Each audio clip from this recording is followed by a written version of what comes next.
Hi, everyone. If you're just joining us, this is a public hearing, and we would like you to participate if you like. We do need you to make sure that your name is identifiable on the Zoom. So if you can hover your mouse over the square that you're on, you'll see your name. And if it's not your full name, please go to the upper right on the square where the little blue box with the 3 dots, and please edit your name so that we can see your full name. We need that for archiving purposes for the meeting, to record the meeting appropriately.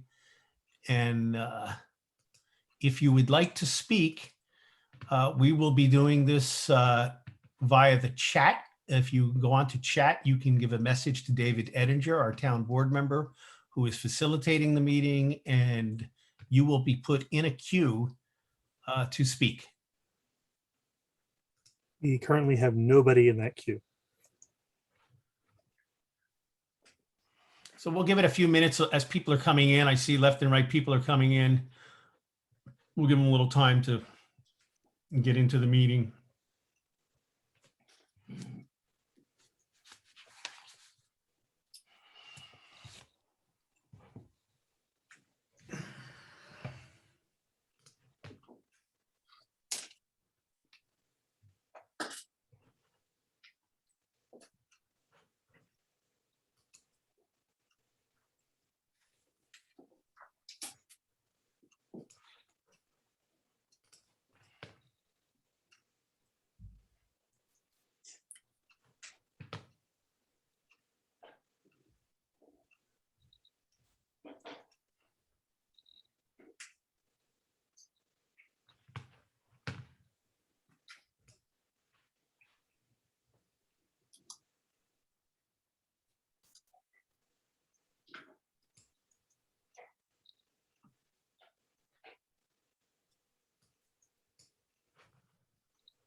Again, if you're joining the meeting, please make sure that your identification is your full name so that we can identify you for the archives on the meeting. You can see your name if you hover your mouse over the screen. And if you need to edit your name, there's a little blue box on the upper right corner of your square. If you click on that, you can edit your name. We'd like to have your full name so that we can record accurately the people attending the meeting. If you'd like to speak, there is a chat button down at the bottom of the Zoom screen. And if you click on that, you can ask David Ettinger, who is facilitating the meeting, let him know that you'd like to speak, and he will create a queue, and people will speak one at a time in the queue as in the order that they sign up. So you can do that if you like. I'm looking at all these names here. We got pretty good.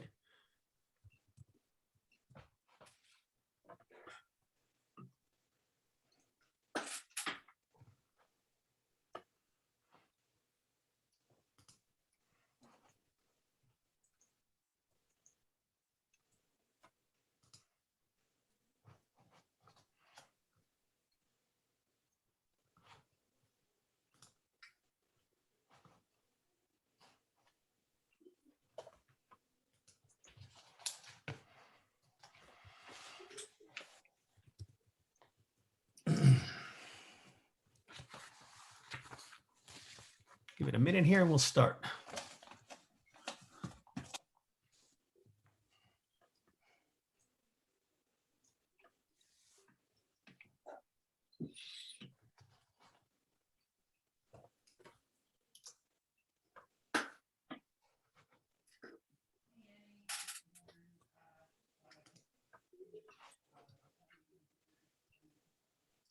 Doing pretty good. Most people have changed their name. Some people still have something odd left there, but if you if you are on the Zoom, please hover your mouse over the square and make sure that your name is your full name so we can identify you for the meeting. And if you need to edit it, you can look at the blue box while your mouse is hovered over that. On the upper right, there's 3 dots. You can click on that and edit your name so we have your full name.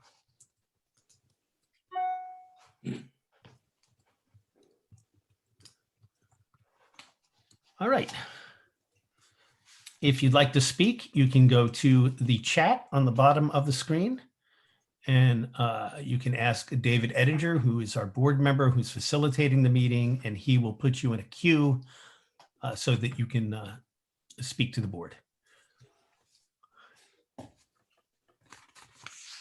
I'll probably have to make this announcement a few times during the meeting.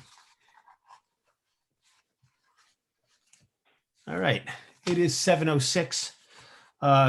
Good evening, everyone. I'd like to call to order the public hearing for the Town of Olive Town Board on local law number 4 of 2021. Town Clerk Dawn Jadida will do the roll call for the town board and read the public notice published in the newspaper. Dawn, you got to unmute yourself there. Oh, she can't. I have to. David will You're there. unmute you. How's that? Okay, Dawn. Okay, Board Member Bogus, I'm here. Board Member Kelder, Oh, he can't speak either. Oop. There you go. Yep. Board Member Kelder, He's here. I'm here. Board Member Edinger, Here. Board Member Reed, Here. Supervisor Safranco. Here. Okay, Dawn, you want to read that public notice? The public notice on local law number 4 of 2021 was placed in the Daily Freeman on 9/17. We also placed it in Hudson Valley 1, but I didn't get a notification on that. It says, please take notice, the town board of the town of Olive will hold a public hearing on Wednesday, September 29th, 2021 at 7 p.m. via Zoom. And the link is there. The purpose of the public hearing is to hear all in favor of or those opposed to any item or items in proposed local law number 4, short-term rental law. The contents of this law may be viewed at the Town of Olive website, townofolive.org, or viewed in person at the town clerk's office, 45 Watson Hollow Road, West Shokian, New York, 12494, between the hours of 9 a.m. and 4 p.m. Monday through Friday. That's it, right? That's it. Okay, I'm going to remind everyone again, if you are on the Zoom, make sure that your name is identified in your square, that your full name is identified so we can archive the people attending the meeting. If you need to edit that name, you can go to hover the mouse over your box. You can go to the little blue square on the upper right. There's 3 dots. If you click on them, you can edit your name. So we would like to see your full name on there for the archiving of the meeting. So I'd like to welcome you all and thank you for attending the meeting tonight. I'm Supervisor Jim Safranco, and this is a public hearing for the Olive Town Board to hear from the public and propose law number 4 of 2021 regulating short-term rentals, or STRs.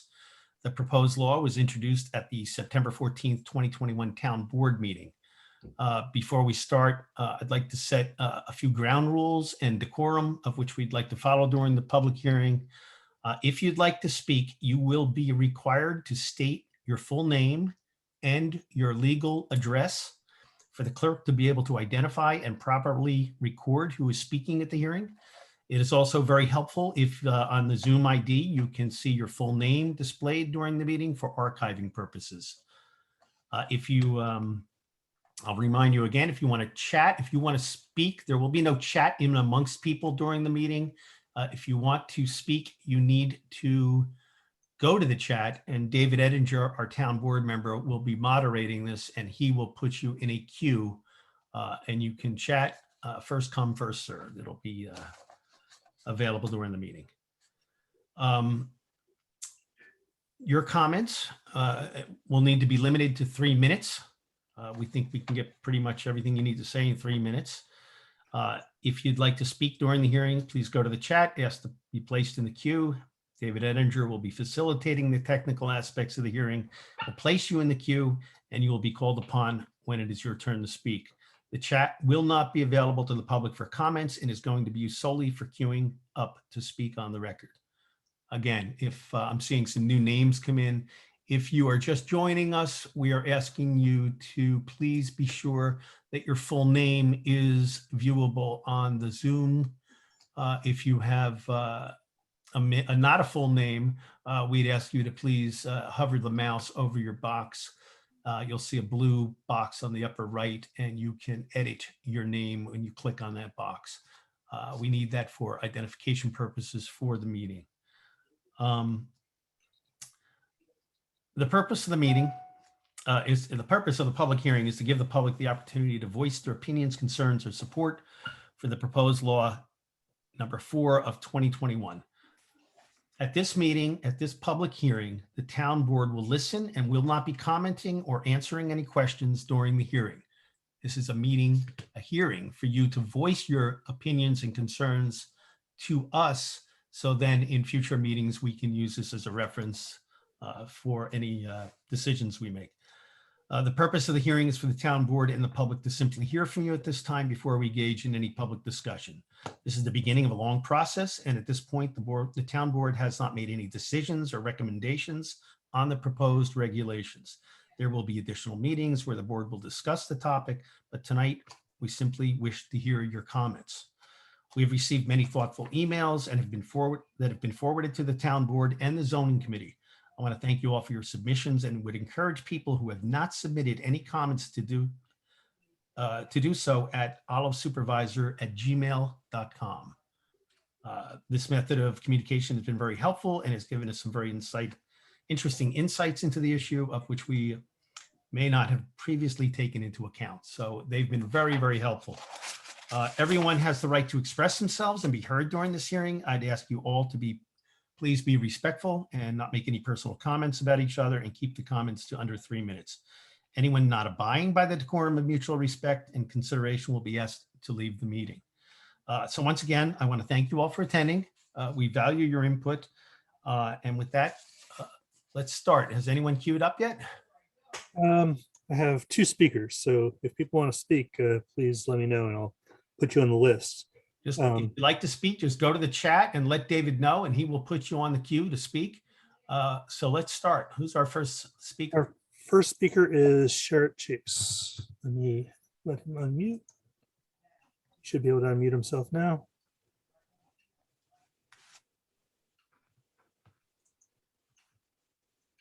It looks, you're still muted there, Muted. Sherritt. There you go. There he goes. All right. Good evening. Thank you for inviting the public to attend your meetings in regards to the new short-term rental law that has been proposed.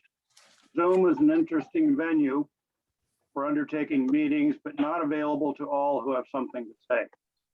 There are so many in opposition to the proposed short-term rental law that another public meeting in person might require holding the meeting at the high school auditorium. I'll be brief with just a recap of a letter that I will be posting to all of the board members tomorrow. My primary points of objection to the proposed short-term rental law are that a better use of the effort of the rewrite committee would have been to develop public nuisance regulations, which would cover the nexus of all the concerns that have been expressed. Also, many of the proposed regulations are arbitrary and capricious without supportive data or documentation for objective analysis to justify them. These will be the source of legal opposition to the short-term rental law in whole or in part. Also, I object to the taking of private property ownership through excessive regulation. Thank you for this opportunity to speak at the Zoom meeting. Best regards. And I've sent a letter. I will send a much more detailed letter tomorrow to all the town board members. Thank you. Great. Thank you, sir. Next up. Tim Peck wanted to ask a question. I don't know if, We're not doing questions and Yeah. answers at this meeting. so I don't know if he still wants to speak or not. Yeah, okay, yeah, I guess I'll still say something. I was just gonna say, so my wife and I are long-term residents, and also we are owners of long-term rentals in the town. And I know one of the main thrusts of the county, and also many people in the town, is concerned about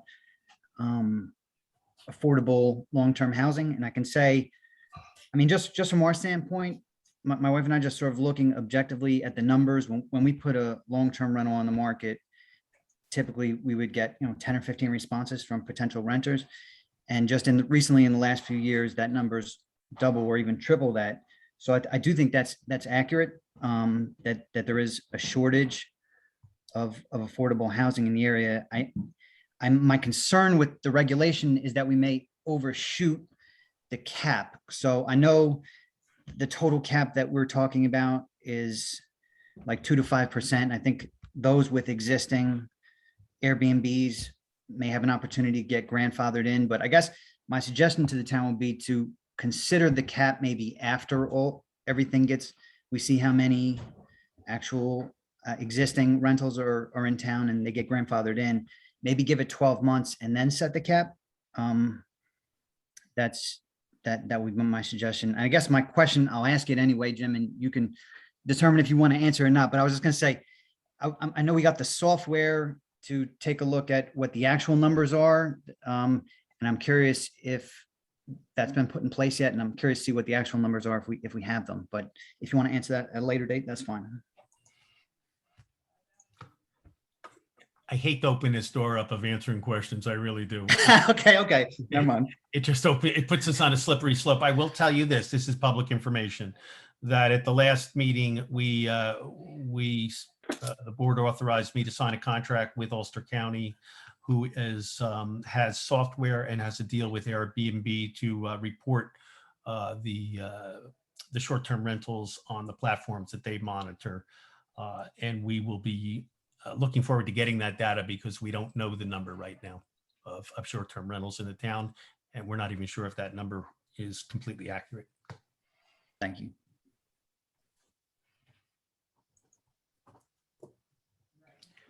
Anyone else? From the chat, I'm not totally sure he wants to say anything, but I'm going to give Paul de Benetis a chance if he wants to, or he can decline. Sure. Hi, Paul de Benedettis, 24 Butternut Knolls in West Shoken. I was just making sure I was going to use my time wisely and say I support everyone that's spoken thus far. So I wanted to find out how I could just say I agree with what's been stated. I'm concerned as someone that's been a long-term owner in the community that also rents, placing a cap, I'm not a fan of. I think it's also going to put an undue burden on the town. There's many people that want to make a financial investment in this town that I think will be deterred from doing that in the future. I don't think this is the answer to affordable housing, because I don't believe any of these rentals really are a solution to affordable housing. I'm also concerned that many friends, colleagues, and people that I do business with whose primary business is supporting short-term rental are going to be forced out. And these are people that are multi-generational, that have been here for a long time. Their kids were on the verge of going elsewhere to find affordable jobs, and they actually were able to stay in this community because they were able to support the short-term rental business. So that's it. Thank you. Appreciate you listening. Great. Thank you, Paul. Okay, and the last one that has asked to speak so far is Scott Barrett. Hey, everybody. Hey, Scott. How are you? Please remember to state your address as well. Sure, I'll go on video while we're talking, and unshowered. Scott Barrett and Lori McCaffey were at 48 Lang Road in West Shokan. We wrote a note to Drew and Jim a couple days ago, and it outlined a number of things. You know, the main thing being that we are full-time members of this community. We're active in the community. Our son's in Ontario School District. I coach AYSO at Tongor Park. We go to the library. You know, we vote here. We also have a short-term rental. We understand the need for some of these things. Some of the regulations, we also have concerns about the cap. You know, the reality is for people like us, our short-term rental is on our property. It's 10 feet away. I can see it from where I'm sitting right now. We like to have control over who's there and when they're there. Right now, there's nobody there. And we won't, you know, it will just sit empty if there's a cap. It's not, there's not going to really be another option for us.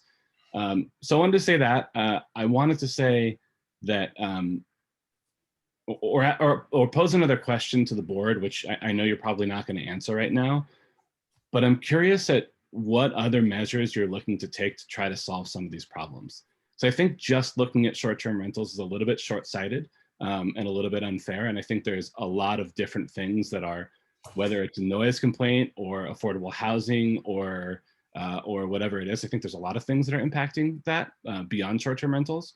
And I'd love to hear from the town what other things you're considering to solve those problems. Okay.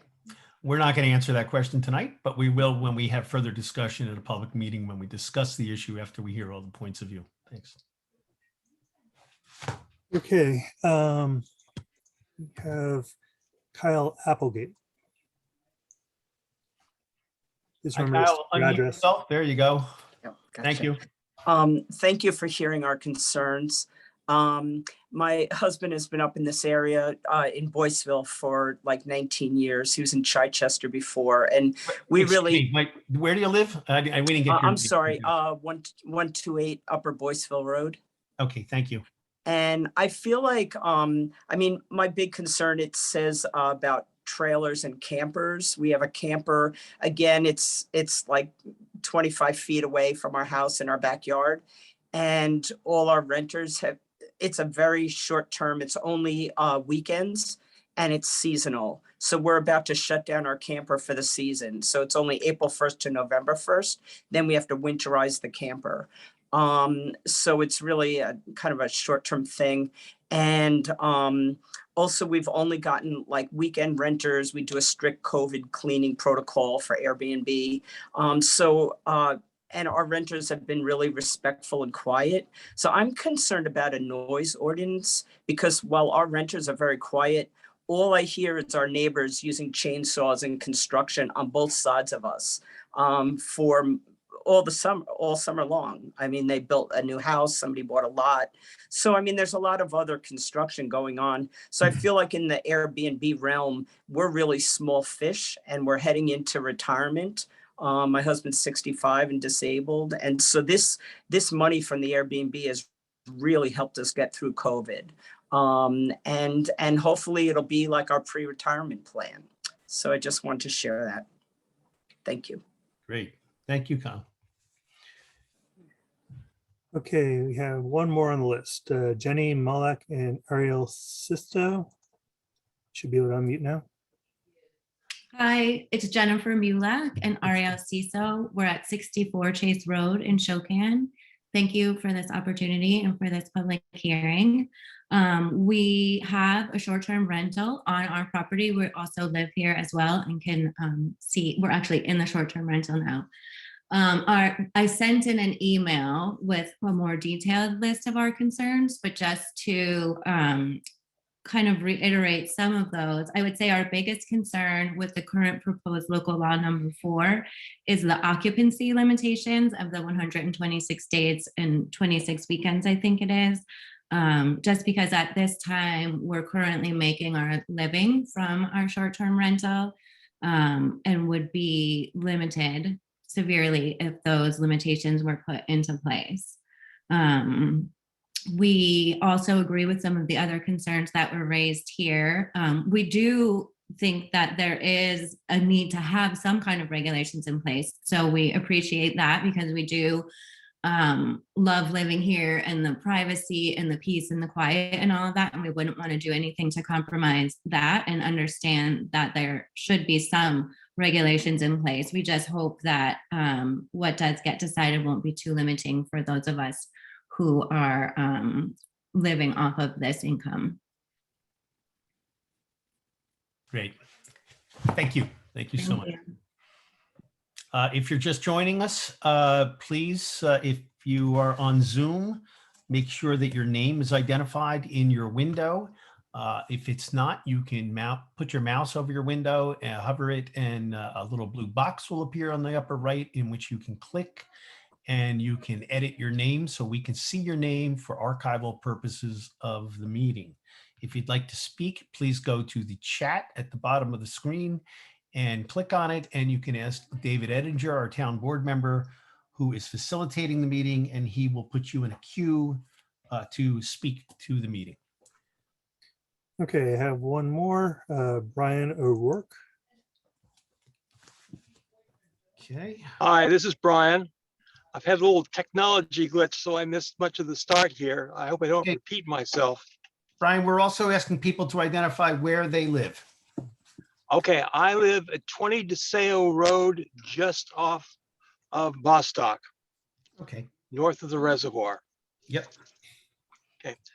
My concern is that I've seen a lot of exchanges going back and forth, and some people are positioning this as, well, the Airbnbs are maybe a nuisance, and we just need some regulations to deal with nuisances, and we're trying to overregulate here. And I think people are missing perhaps the bigger picture.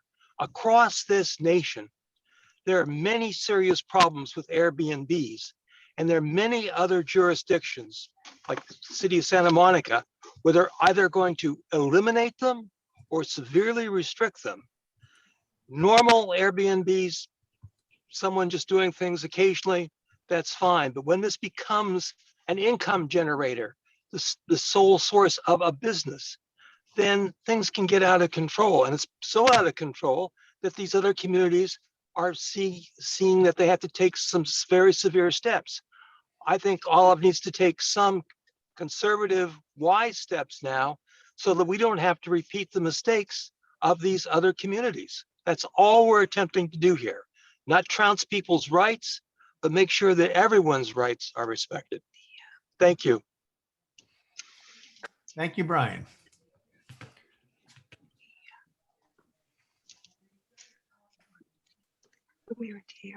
Okay, let's I have- mute Brian. If we could. Yeah. Anybody else? Tim Peck wanted me to put his address onto the record because he forgot to. It's 11 Brunel Drive in Boyceville. Okay, and did we get Sherritt's? I'm not sure if we got Sherritt's. I don't remember getting it now. Is Sherrod still on the line here? Oh, he can't. Yeah, he is. Sherritt, can you Sure. give us your address here for the record? We missed that because you were the first one and we got so excited. Yes, thank you. Sherritt E. Chase, 189 Chase Road, Shokan. I also am part owner with my siblings of 185, 187, and 189 and 190 Chase Road. They're all clustered together. Great. Very good. Thank you, Sherritt. Okay, we have another one. Joe Ostrander. Should be able to unmute herself now. Hello, everybody. Hi, Joe. How are you? Hi. Tell us where you live there, Joe. Well, I have multiple properties, but my primary is 11 Black Road, Shokan. Very good. Thank you. You're on. Oh, I just signed on very late, so I wasn't prepared to say anything. I was sitting back and well, listening. What we're doing is this is a public hearing and we are only taking comments tonight. So if you signed up on the chat with David, yeah, that's why you're up for, you're broadcasting here to everyone. So if you want to make a comment, now would be the time.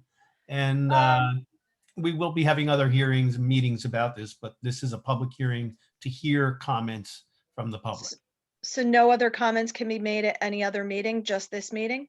No, I didn't say that. I'm just saying Oh. that this is the opportunity for the public to make their comments to the town board so that we can hear you.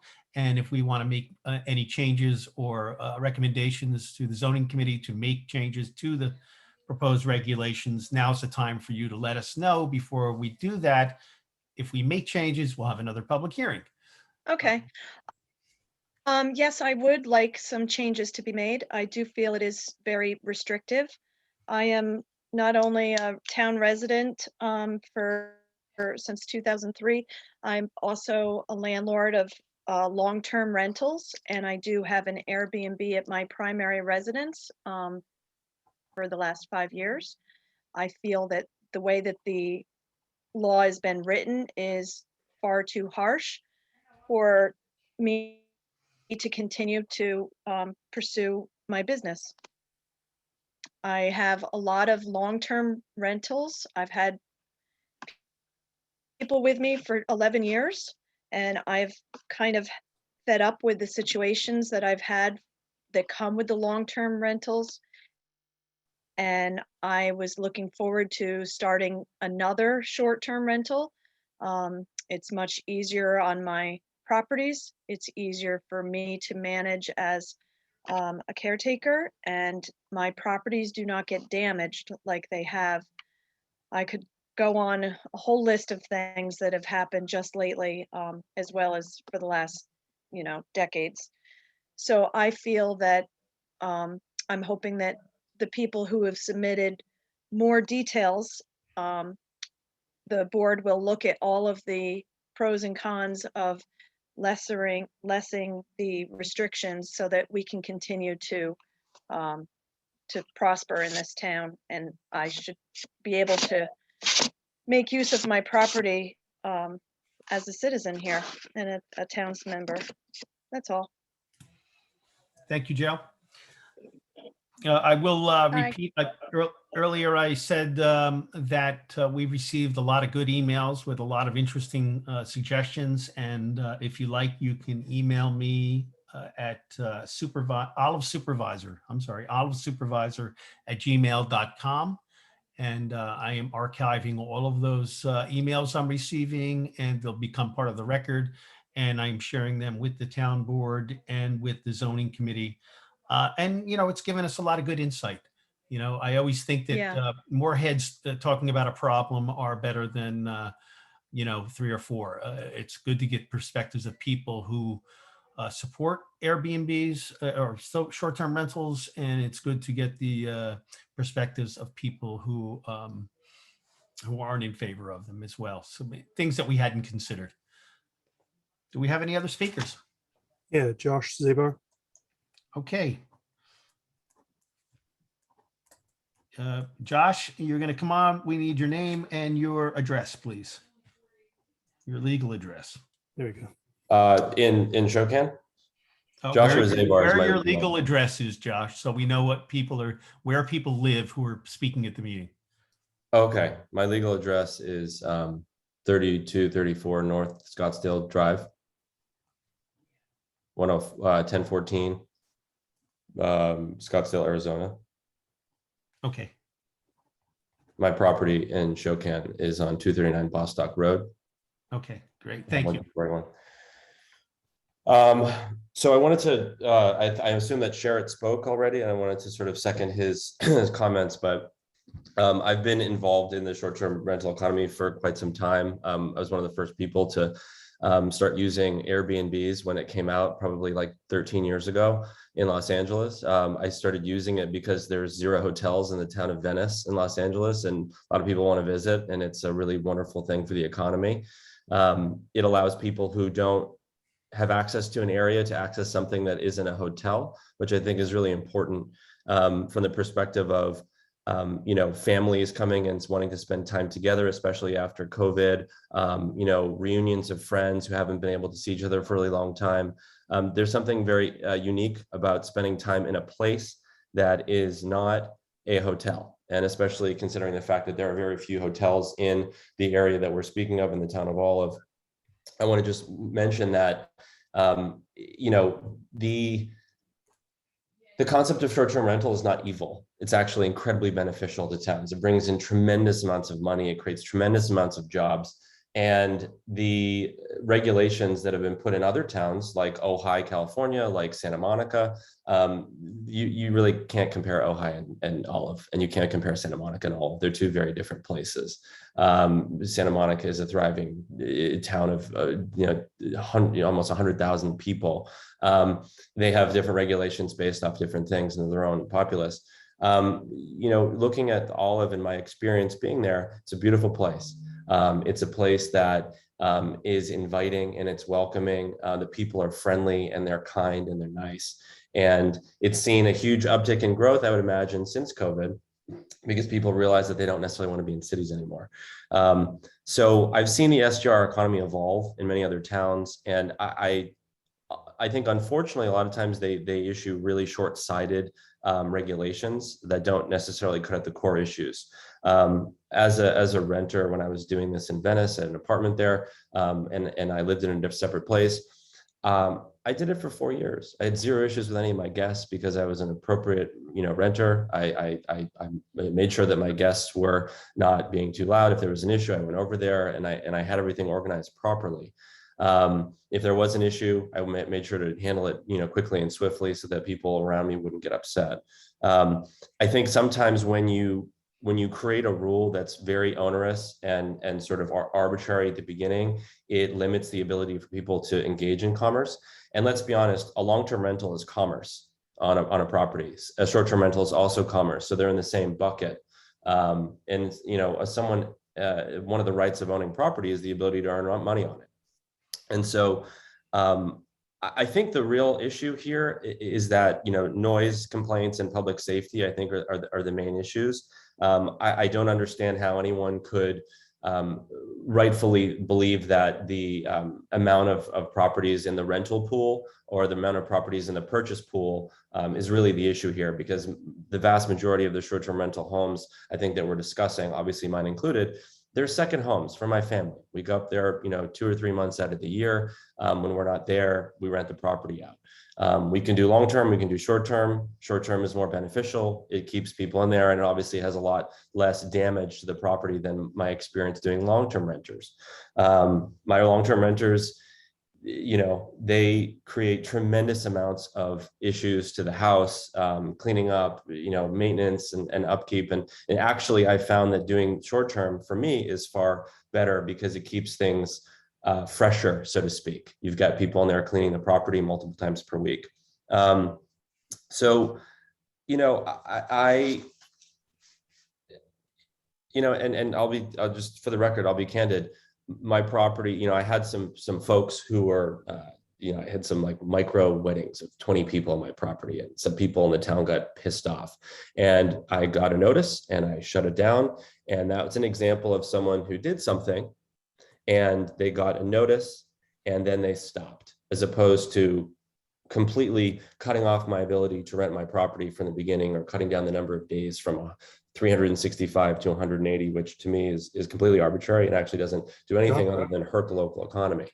Could you wrap up? We have a time limit that we didn't really make explicit. Oh, I'm sorry. It's okay. Oh. We weren't very clear about the time limit. Okay, so anyway, so just give me like 15 seconds. Yep. The amount of people that I have on my property as contractors are all going to be negatively affected by the potential limitations on the ability to rent the house.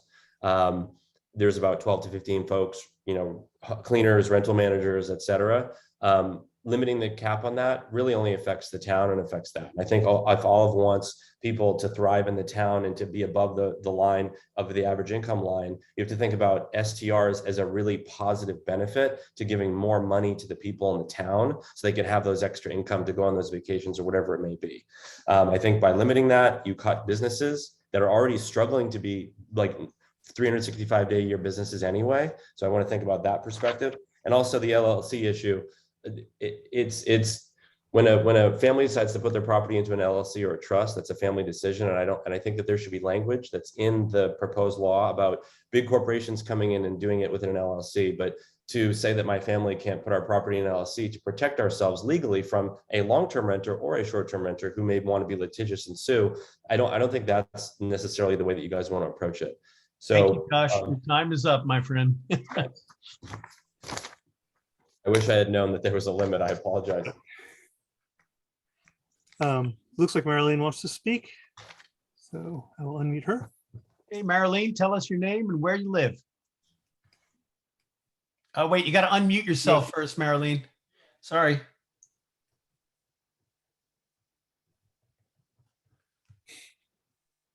Not yet. Keep going. It's that you got to click on the mute.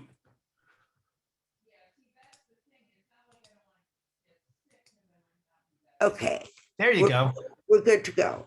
Marilyn Manos Jones, 434 Bostock Road. We're a small town. I think we have 5,000 people population, half full-time, half second homers. Neighbors and neighborhood are different than living. If we're a small town and all of a sudden we're surrounded by hotels and people coming, turnover. I'm already noticing with more garbage on the side of the roads, less concern for the environment, less concern for the community. I hear a lot of me making money, and everybody should be able to make a living, but not at the expense of the quality of life in this small town of Olive. And yes, I think regulations are appropriate, and people who live here should be able to rent out their property and help their income. But people coming in from all over saying, oh, what a gem of a place. In fact, I'm an environmental activist, and I've helped make this town and the surrounding community more beautiful, friendlier for pollinators, better environment for people, and inviting everyone in, not to make it a commercial enterprise on this gem of a place. And just also, there is concern with traffic on small mountain roads, and quality of life and noise issues. I don't know about noise ordinances that we have. So quality of life is very important in this gem of a place. And I understand you have to, it's not only about people coming from all over saying, what a gem of a place, let me make as much money from it with a few maid services, excuse me. That's not how this town thrives. So about making this town a wonderful neighborhood, a wonderful community, and communities is people being connected. And short-term rentals have no investment in the community. They're not adding to, they're just taking out. I don't want to live surrounded by hotels. Thank you. But anyhow, it all has to be balanced. Thank you very much. Thank you, Marilyn. Are we taking repeat speakers? Because Scott Barrett would like to say something again. I think we can, if we don't have a big queue. How long is our queue? Scott Barrett. But I would like to just make a comment, because what I don't want this to be is a back and forth argument, okay? So please keep your comments directed to the issues of the regulations. And I just want to warn people that I don't want to be cross-talking, if we can, please. I don't think it's productive, because the point of this meeting is not for you to all try to make a better point, but the point of the meeting is for you to address the board and make the point to the board so we can make a better decision as we move forward. So go ahead, Scott, you're on with that fair warning. I appreciate that. And first off, I just want to say, Marlene, I 100% agree with you, especially around the idea of both garbage and cleanup and all of that stuff, as well as not wanting this to be a corporate enterprise. I think it is, you're right. It shouldn't be a bunch of corporations coming in, and we should absolutely be concerned about keeping clean, not letting garbage everywhere, all of that. One thing that I had forgotten to mention earlier that Marlene kind of reminded me of is that we live, we live right by Davis Park. If you can kind of picture the area, or if you know the area, and we've had 6 different guests in the last year who were friends or family of our neighbors.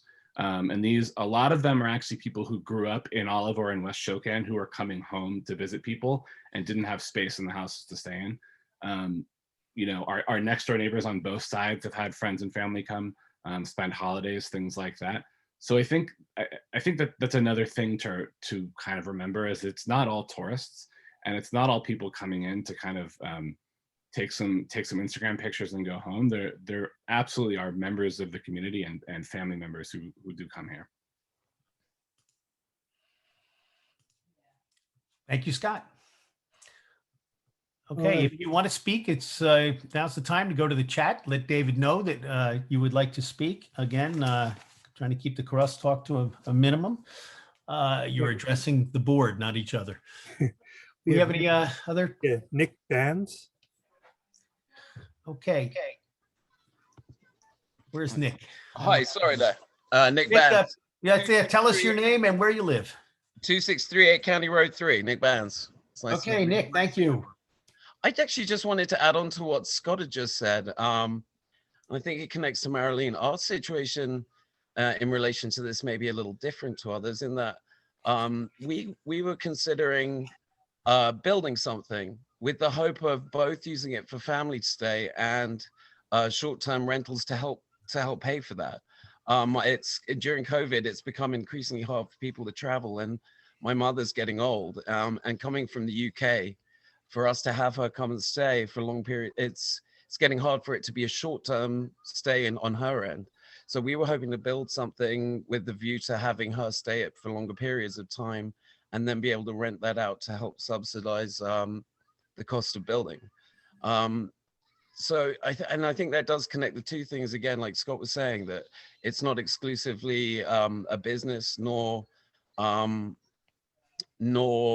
fully familial, but I mean, I do think that's a consideration that if it's on your property and you are a permanent resident here, that perhaps that could be seen as a different situation, somebody just purchasing multiple properties to put them on Airbnb from somewhere on the West Coast, or a totally different location. So yeah, I think it can be. I think there is a sort of an intersection of the two there. But that's all I wanted to say. So thank you. Very good. Thank you, Nick. Okay, we have Michelle Stoll. I'm taking notes here. Hi, good evening. Thank you for letting me have the opportunity to speak. I live on I'm 398 Peck Road in Shokan. Okay. Thank you. I've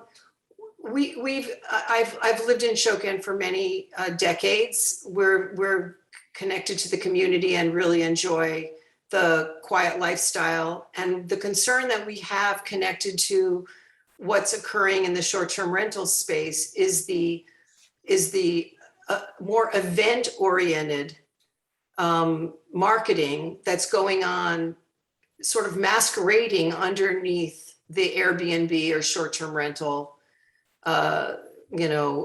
ads, where we're buried in the ad, or even more blatantly is in the ad, the idea that these things are for events. This changes the whole neighborhood nature. I think I'm not against the idea that some folks want to rent out a piece of a guest house or their home if they choose to travel. Those kinds of situations are very reasonable, and we don't see them as changing the nature and flavor of the community. However, I really take issue with investors coming in, purchasing properties with the basis of renting them out in a commercial structure, and and building events into those in business and commercial situations that rely on the complaints or policing of the neighbors to deal with what's occurring based on noise, water usage, sound connected to music, garbage, traffic. This is just completely outside what should be occurring in a more residentially focused area that's inappropriate.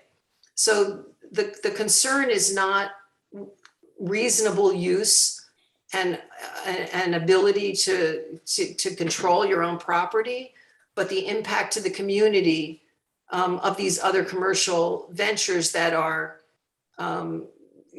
geared in a way that are disruptive are really, really distressing.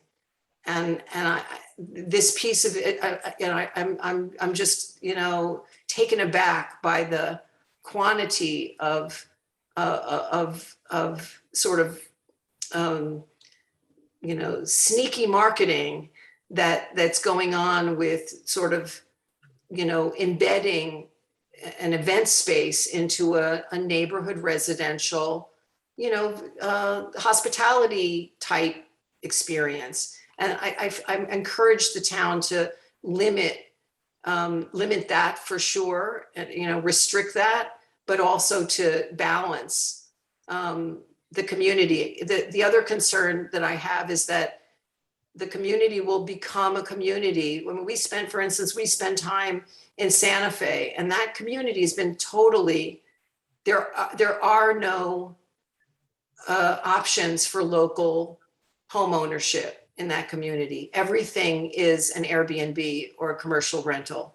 The families and individuals that have lived in the community for generations have been closed out because of the commercialization of homes ending up in tourism. And I would hate to see that in the area that's so family oriented.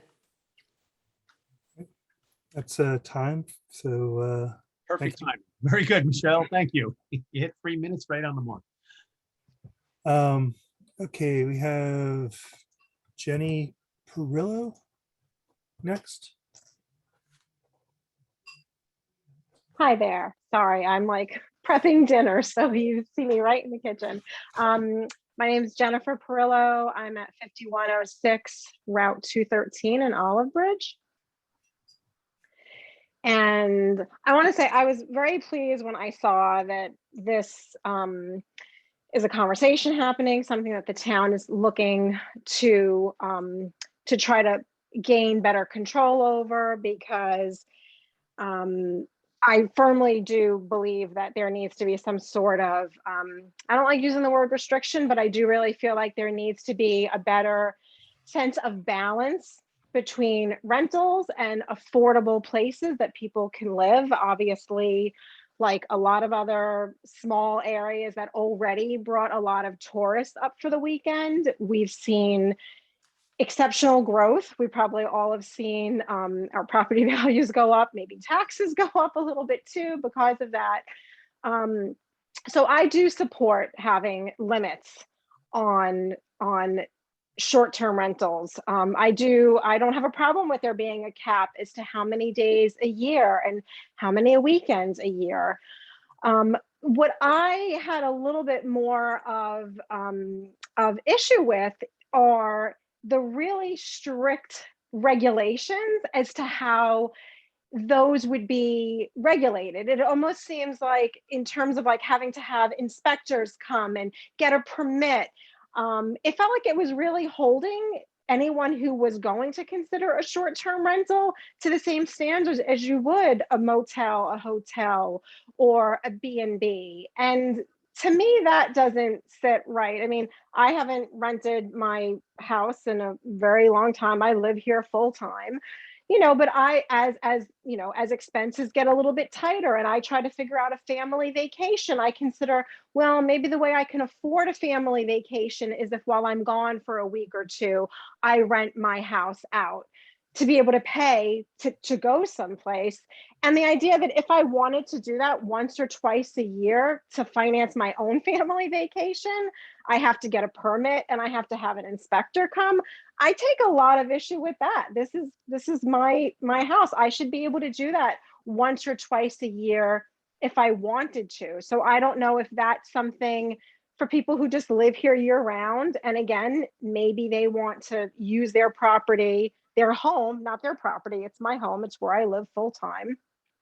But if we want to be able to have that flexibility to do that, we should be able to. And I'd love the idea of within whatever this amendment could possibly become, that there's some sort of a middle ground. If it is, whether it's, maybe you're allowed X number of rentals a year without having to fall under that very strict guideline. So that's my 2 cents about the issue.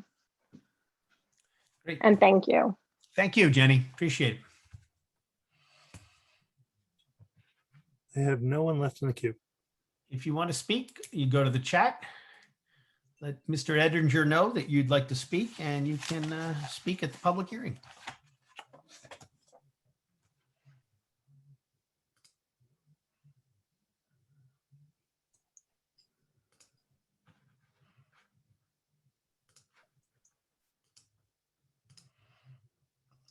And again, if you prefer, you can send me an email, and I can put that on file, as well as having this video archive of this meeting. And you can send me an email at olipsupervisor@gmail.com. And I will share your comments with the town board and the zoning committee. So I'll give it a minute. If anyone has any parting thoughts before we close the meeting, now's the time to speak up.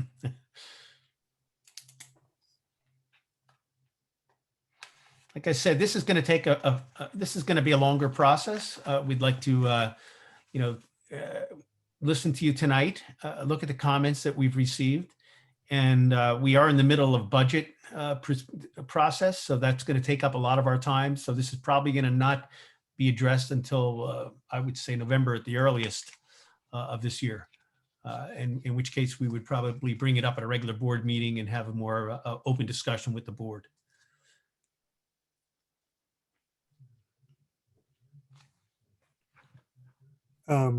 See, someone asked, when is the next board meeting happening? I can tell you that the next board meeting, let me get my calendar here. Damn, I knew there was a question that they were going to ask, and I would The want day to- after Columbus Day. October 12th is the next board meeting, but it's unlikely that this topic will be on that agenda, because we're right in the middle of talking about budgets and things, and we only have one meeting that week because the 11th is a holiday, so we won't have a workshop meeting. So it's going to be a pretty packed meeting just to do the regular business of the town in one night. So I'm pretty sure we're not going to put that on the agenda for October. So the following month, I believe the town board meeting is on the 8th and the 9th, workshop meeting on the 8th and meeting on the 9th of November.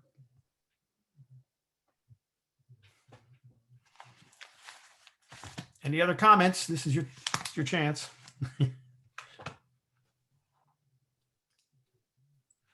All right. Someone asked if this would be, a recording would be available. It'll be posted within the next couple of days on the website. Yeah, we'll get it out there. Yep. It takes a bit to process, so it may be a couple of days. Okay. I'm going to make a motion that we close the public hearing on local law number 4 of 2021. Yeah, thank you. Do I have a second? I think they're all muted. Drew's seconding I it. see a bunch of hands going up. I see Drew and I see Scott. You got that, Dawn? Okay, all in favor, give me a thumbs up there. Aye. Okay, anyone opposed? Want to keep the meeting open or the hearing open longer?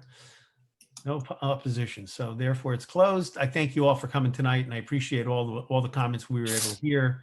It really does help us kind of figure out where and how we want to proceed with this. And you've given us a lot Absolutely. to consider. So thank you. All right, the meeting's closed. Good night. Good night. Thank you.